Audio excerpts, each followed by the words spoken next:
मार्गशीर्ष महिन्याचा पहिला गुरुवार आणि काहीतरी गोड करण्याचा विचार केला होता. नेहमीचे तेच तेच पदार्थ खाऊनही कंटाळा आला होता. काहीतरी वेगळं करायचं म्हणून हा पदार्थ ट्राय केला. चला तर मग तुमच्या रेसिपी शेअर करूया.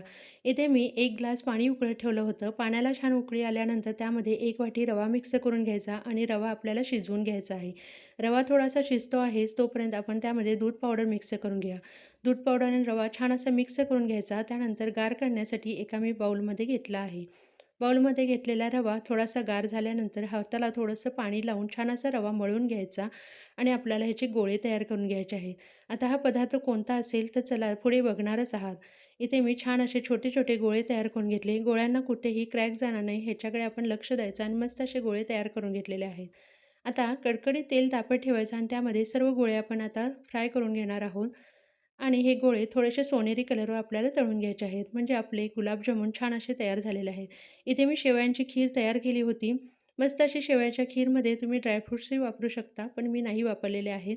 कारण आपल्याला ह्यामध्ये ही गोळे मिक्स करायचे आहेत. इथे मी ते व्हॅनिला इसेन्स घेतलं होतं. ते व्हॅनिला इसेन्स मिक्स करून झाल्यानंतर आपल्याला हे गोळे ह्यामध्ये शिजू द्यायचे आहेत. छान आता शिजलेले गोळे, मस्त अशी गुलाबजामची ही खीर तयार झाली आहे. तर कशी वाटली? एकदम नवीन रेसिपी आहे. चला तर मग पटकन एक लाईक तर